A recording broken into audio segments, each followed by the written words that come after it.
Numbers chapter 16 and 17. One day, Korah, son of Izhar, a descendant of Kohath, son of Levi, conspired with Dathan and Abiram, the sons of Eliab, and On, son of Peleth, from the tribe of Reuben. They incited a rebellion against Moses, along with 250 other leaders of the community, all prominent members of the assembly. They united against Moses and Aaron and said, "You have gone too far. The whole community of Israel has been set apart by the Lord, and He is with all of us. What right do you have to act as though you are greater than the rest of the Lord's people?"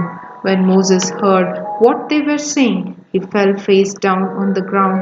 Then he said to Korah and his followers, "Tomorrow morning the Lord will show us who belongs to Him and who is holy. The Lord will allow only those whom He selects to enter His own presence. Korah, you and all your followers must prepare your incense burners. Light fires in them tomorrow and burn incense before the Lord. Then He will see whom the Lord chooses as His Holy One. You Levites are the ones who have gone too far." Then Moses spoke again to Korah. "Now listen, you Levites, does it seem insignificant to you that the God of Israel has chosen you from among all the community of Israel to be near Him so you can serve in the Lord's tabernacle and stand before the people to minister to them? Korah, He has already given this special ministry to you and your fellow Levites. Are you now demanding the priesthood as well? The Lord is the one you and your followers are really revolting against. For who is Aaron that you are complaining about him?" Then Moses summoned Dathan and Abiram, the sons of Eliab. But they replied, "We refuse to come before you. Isn't it enough that you brought us out of Egypt, a land flowing with milk and honey, to kill us here in this wilderness, and that you now treat us like your subjects? What's more, you haven't brought us into another land flowing with milk and honey.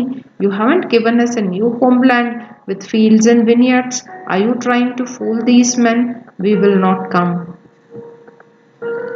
Then Moses became very angry and said to the Lord, "Do not accept their grain offerings. I have not taken so much as a donkey from them, and I have never hurt a single one of them."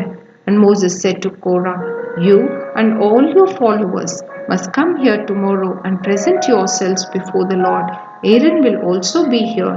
You and each of your 250 followers must prepare an incense burner and put incense on it, so you can all present them before the Lord. Aaron will also bring his incense burner." So each of these men prepared an incense burner, lit the fire, and placed incense on it. Then they all stood at the entrance of the tabernacle with Moses and Aaron. Meanwhile, Korah had stirred up the entire community against Moses and Aaron. They all gathered at the tabernacle entrance. Then the glorious presence of the Lord appeared to the whole community. And the Lord said to Moses and Aaron, "Get away from all these people so that I may instantly destroy them." But Moses and Aaron fell face down to the ground. "O God," they pleaded, "you are the God who gives bread to all creatures. Must you be angry with all the people when they only one man sins?" And the Lord said to Moses, "Then tell all the people to get away from the tents of Korah, Dathan, and Abiram." So Moses got up and rushed over to the tents of Dathan and Abiram, followed by the elders of Israel. "Quick," he told the people, "get away from the tents of these wicked men, and don't touch anything that belongs to them. If you do, you will be destroyed for your sins." So all the people stood back from the tents of Korah, Dathan, and Abiram. Then Dathan and Abiram came out and stood at the entrances of their tents, together with their wives and children and little ones.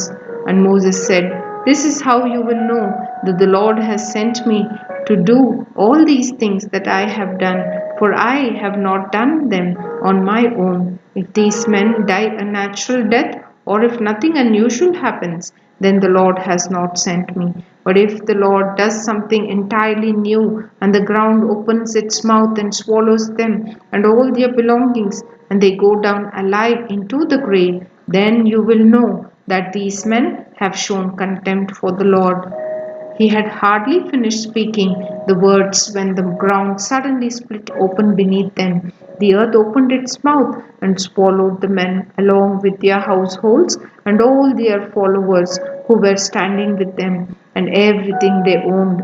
So they went down alive into the grave along with all their belongings. The earth closed over them and they all vanished from among the people of Israel. All the people around them fled when they heard their screams.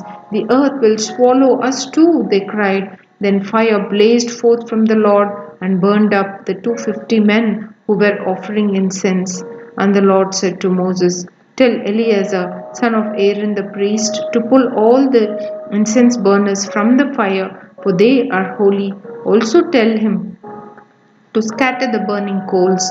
Take the incense burners of these men who have sinned at the cost of their lives and hammer the metal into a thin sheet to overlay the altar. Since these burners were used in the Lord's presence, they have become holy. Let them serve as a warning to the people of Israel." So Eleazar the priest collected the 250 bronze incense burners that had been used by the men who died in the fire, and the bronze was hammered into a thin sheet to overlay the altar. This would warn the Israelites that no unauthorized person, no one who has not a descendant of Aaron, should ever enter the Lord's presence to burn incense. If anyone did, the same thing would happen to him, as happened to Korah and his followers. So the Lord's instructions to Moses were carried out.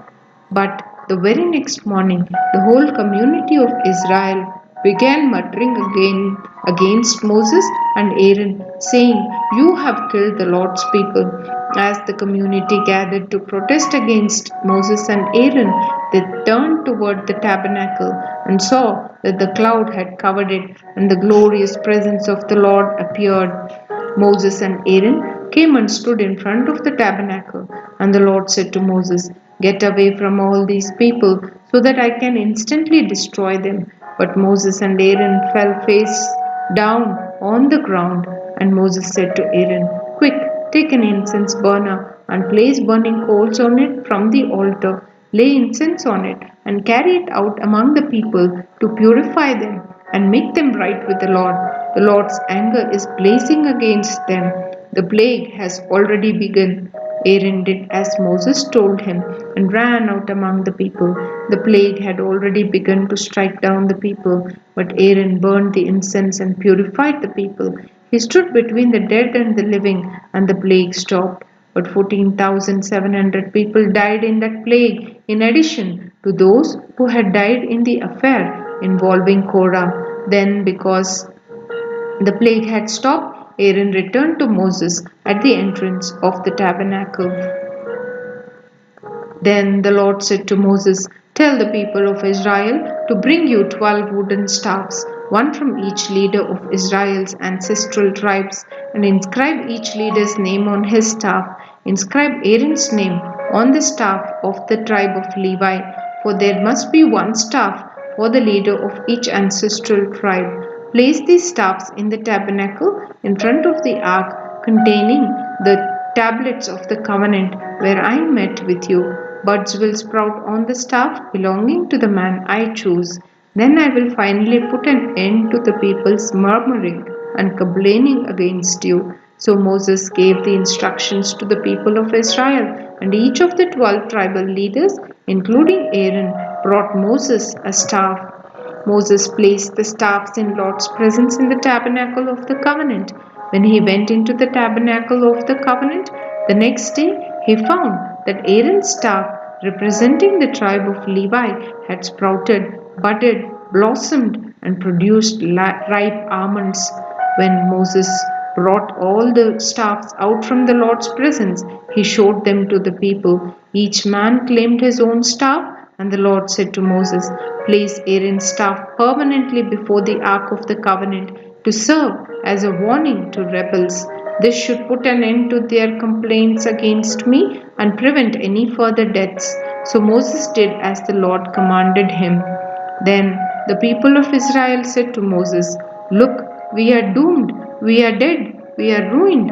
Everyone who even comes close to the tabernacle of the Lord dies. Are we all doomed to die?